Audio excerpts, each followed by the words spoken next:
I had a vision when I was 5 about us coming together in unity of all people of the earth. And this is fulfillment of that vision. So for 65 years, I've been preparing for this.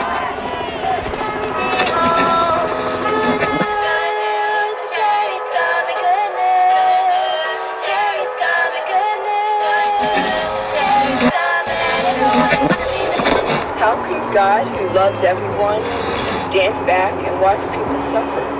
Most suffering on this earth is the result of human choice. You see, Moses had promised him that land, and he felt strong enough even in his old age to go and drive the giants out. You think you'd rather fight with giants than clear our land of stones? I'll carry stones, Father. Well, let's get started.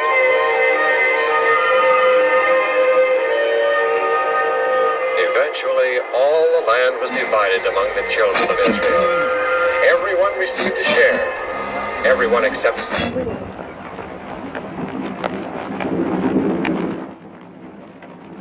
Met people from Chile, Ecuador, Australia, Japan, New Zealand, Mexico. There's some African Americans here. France, England, Italy. Vermont, Maryland, South Dakota, which isn't that far. I'm from Nevada, South California. He's from everywhere. Well, like when we first came in, like I was so surprised to see all the flags and like all the camps spread out everywhere, and like so many people are here to help. I didn't know what to expect, so I was coming in with a clean slate, and I showed up here one morning at Grandma's kitchen just to have breakfast, and basically never left. It allowed me to really dig deep and feel the movement and really see what my contribution can be and what I have to offer. I just am a steward of this earth. I'm a human being. I'm here to help others. I'm here to be of service. I'm here not to judge, and I'm just here to unite people. When I got here, it was,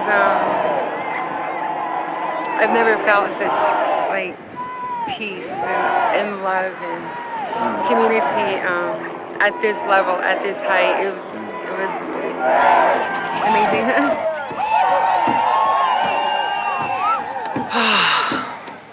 Amazed at how many people have come, and how quiet and very welcoming everybody's been. Big smiles and just happy. This is bringing all the different nations together, different nations from around the world, not just specifically Native Americans. And this is unprecedented in our history. I believe there's an energy connected to the world that connects everything in a line, and I can feel that energy here. And I can't explain it. I just know there's an energy in the water and in the earth and in the buffalo and the eagles that were flying over our ceremony yesterday morning.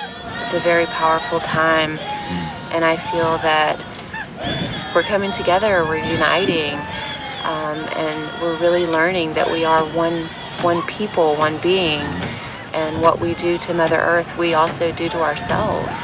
This movement goes far beyond even just water. I mean, I think it's about fairness and justice for all, for indigenous rights, for treaties. Maybe we need to stop and not try and always grow the economy, but pay more attention to nurturing each other, nurturing humanity, and nurturing the earth.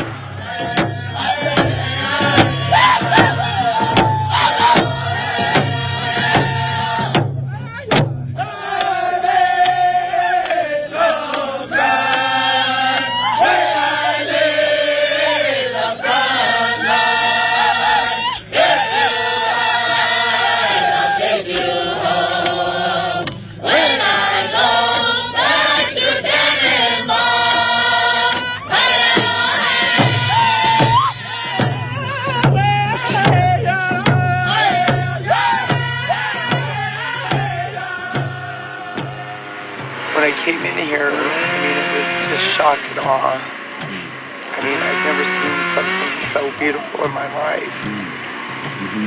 And see that all nations and all walks of life are all here working together in solidarity for one major thing. We gathered together to create this resistance against these big oil companies coming in and thinking they can just put a pipeline in on sacred grounds and disturb and disrupt the native ancestors here, the ones that have been buried on this land, and to threaten and poison our water. We all know that pipelines leak. We're here to defeat that black snake, and just find it really ironic that as old as the planet is, millions and millions of years old, I say this time and time again, it's only taken industrial America 150 years to put it in its current condition. Our country is run by oil. Yep, and water's more important. People are more important. We have police here that are protecting oil and not people. You know, the people here have their own security people protecting us while we're here because the police aren't doing it. Now, we know politicians are tied into this. We know a lot. We're just asking them, please. We do not want this pipeline here. Can you find an alternative? We don't want our water destroyed. Because when we go back to our daily lives, we're going to have our simple life back. But we need our water to be clean and pure.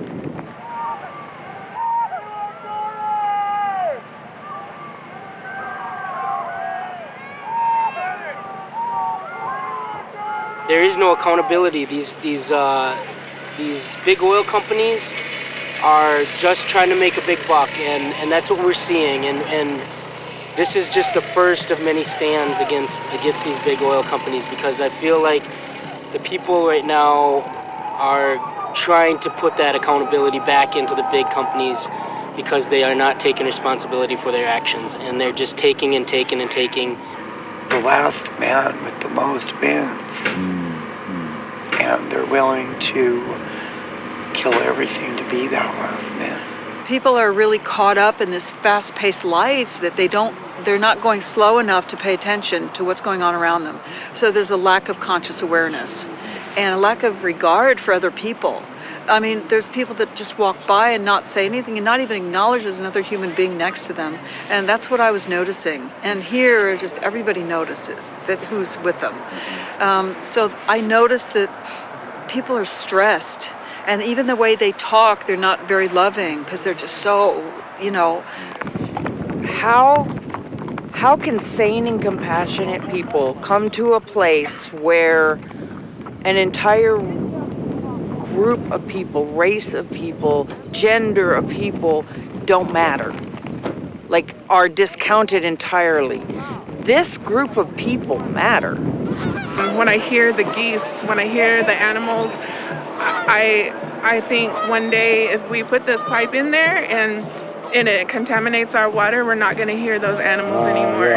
We're not going to hear those, and they're going to die, and we're going to die, and it hurts my heart. It breaks my heart. And when you hear these tribes up here at the Sacred Fire here at the camp talk about what they've seen in their own tribes, in their own land, bubbling up from the earth, oil, their plants are all dead, the animals are dying, and their children have cancer. When you hear those stories, it gets your attention that we have to stop this. I have stage 4 breast cancer, and in doing my research and trying to figure out the root cause of my illness, I've been tested for all kinds of toxicities, and I found out that I have extremely high levels of plastics, pesticides, ingredients from oil, and this is the cause of my disease. And so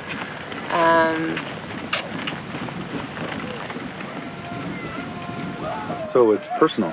It's personal. It's very personal for me. And so I really feel like already at this time our waters are polluted, our air and water is polluted, our food sources are polluted, and people are bioaccumulating these high levels of toxicity.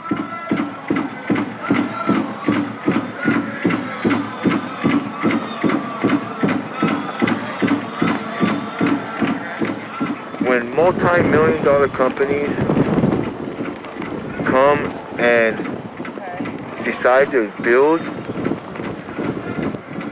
they're ruthless. They don't care about lives. They don't care about nobody's children. They don't care about if you're homeless. They don't care if you're hungry. They don't care about if you have clothes on your back. They don't care if you're lying on the side of the road. They don't care about that.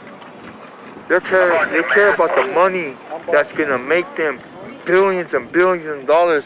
This feels like a really intersectional issue. Like it's human rights and environmental health and like cultural healing or economic issues, like all these things laid on top of each other.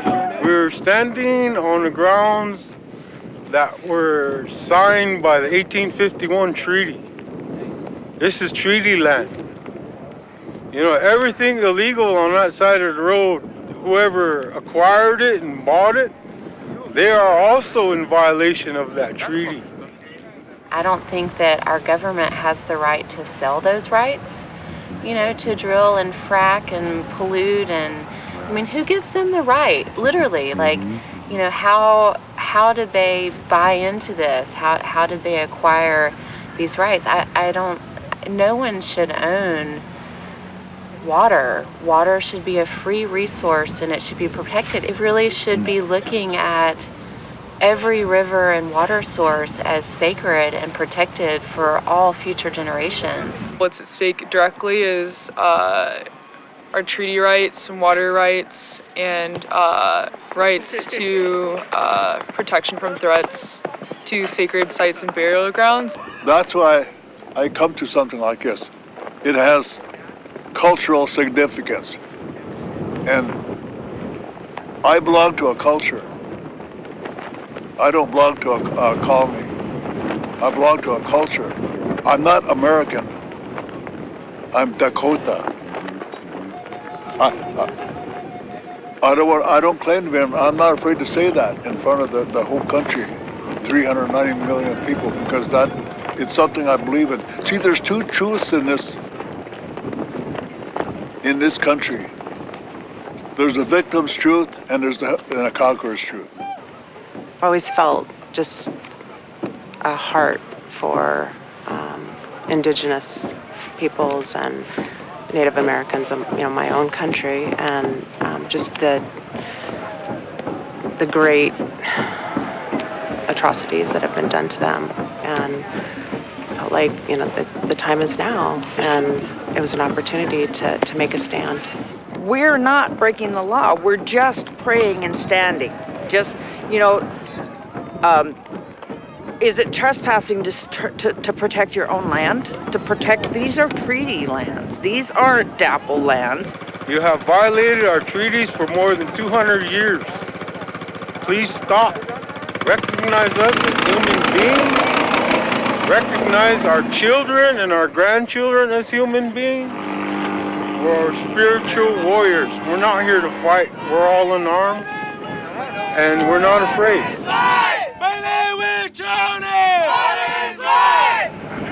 My family died for this right here. My family died for this right here. Those ones over there, those are warriors, young people. That's what this is for the youth, the women and kids. The more people, the more harder it is to have them make the pipeline and have, you can't just say, oh yeah, go ahead, build the pipeline when thousands of Native Americans are here at Standing Rock protesting. So just the more people, the more support you get. The moment I heard the call, I was like, I really have to be there. It was just something, it's like Creator put it in my heart. He's like, Jerry, you have to be there, and nothing held me back. I put my job aside, I put obligations aside, and I found my way over here for my people, for myself, for my nieces and nephews, for my family and loved ones. We need all the supporters to help us out to protect our water, protect our land, tree land. A bunch of people help to fight this pipeline across our land. Stand with me, brothers. Stand with me, worldwide. Always in prayer, family.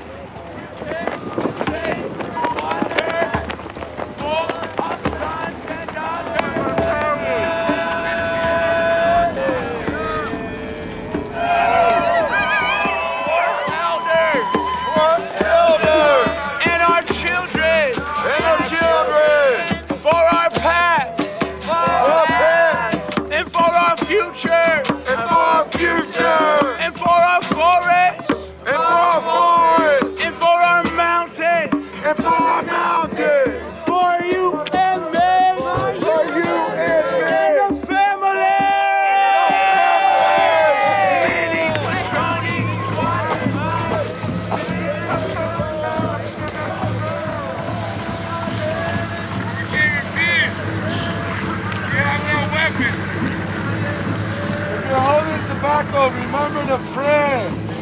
Do not hold any negativity with you.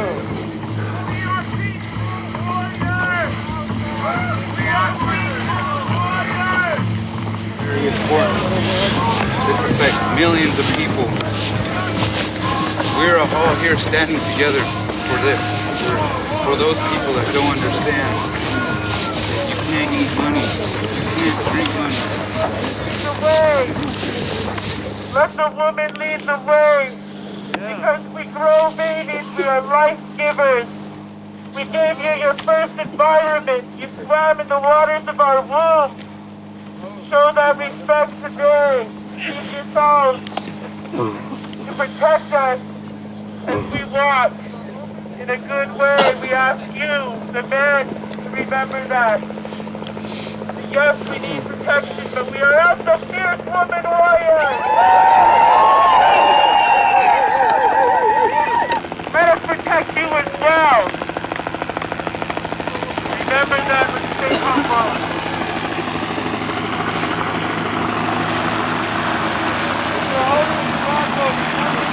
Wow. Here we go, folks. Yeah, this is it. We're here for each other. Keep each other safe. There is a bridge.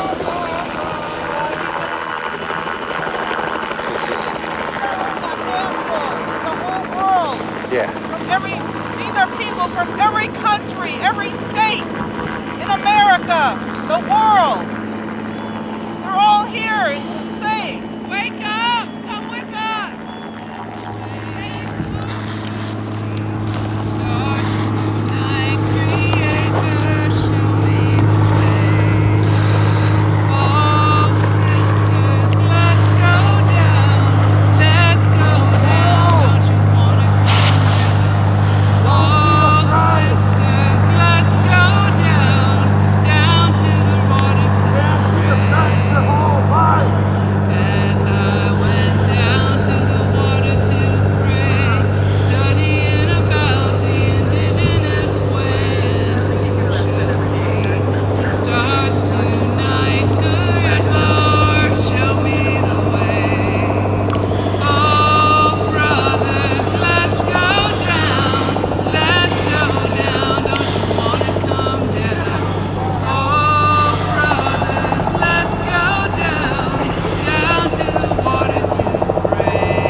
Forward to clear.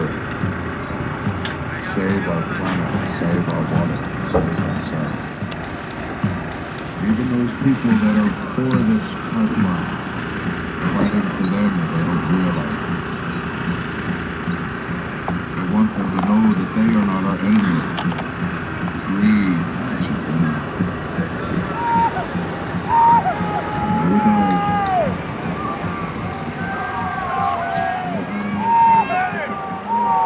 what happens here, my belief is that what happens here in this time right now is going to affect the indigenous people around the world. I truly believe that it will empower the rest of the communities that have been going through this to be able to stand up to. And what I've seen here, there's nothing like it. And they're not just fighting for Indian country. They're fighting for 17 million people below this pipeline that this could affect. And it wouldn't just affect 17 million people. Because if they pollute this water, they pollute 1/3 of America's freshwater supply. Another 1/3 of our country is in major drought that may not recover. And the East Coast water is pretty much already polluted. We've had some good days, they came and we turned them around, We standed strong and our people got together and rallied and it was a peaceful protest, We're not here to fight them like we're here to protest. We're here to stand in front of them. We're not here to weaponize. We're not pointing guns at them like they're pointing guns at us. We're not pepper spraying them. They're pepper spraying us. They're detaining us. Why? Because we're standing to fight for what we believe is right. We're standing to keep this water clean. And what are they doing? They're taking us. They're jailing us. They're taking children and they're putting them in jail. They're taking our legal counsel. They're putting them in jail. They're taking people that have peaceful protests and taking them in jail and giving them felonies that have nothing to do with this. Oils, no. There's other solutions to go non-oil and do what you have to do. Find those ways. Put your money in that. Find a better, cleaner way to stop this madness. Oil is not the way. These are treaty lands that they are posting up on and saying, this is the end of the line. This is where we make our stand. They're not armed. They're not dangerous. They're not attacking people. They're just amazing human beings that are saying, enough is enough. I want all of you worldwide to come together in your heart and your minds, your bodies and soul, that we may stand and prevail. This movement at Standing Rock is just the beginning. It's like the intersection of indigenous rights and environmental rights and also civil rights. It's just the beginning.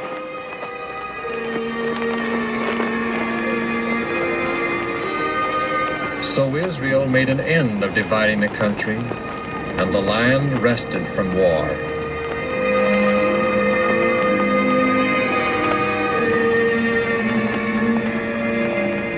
Many years later, when Joshua was old and stricken in age, he called Israel together and addressed them, saying, Ye have seen all that the Lord your God hath done unto the Canaanites because of you. For the Lord your God is he that hath fought for you. Be ye therefore very courageous to keep and to do all that is written in the book of the law of Moses, that ye turn not aside therefrom to the right hand or to the left. But if it seems evil unto you to serve the Lord, choose you this day whom ye will serve, whether the gods which your fathers served that were on the other side of the flood, or the gods of the Amorites in whose land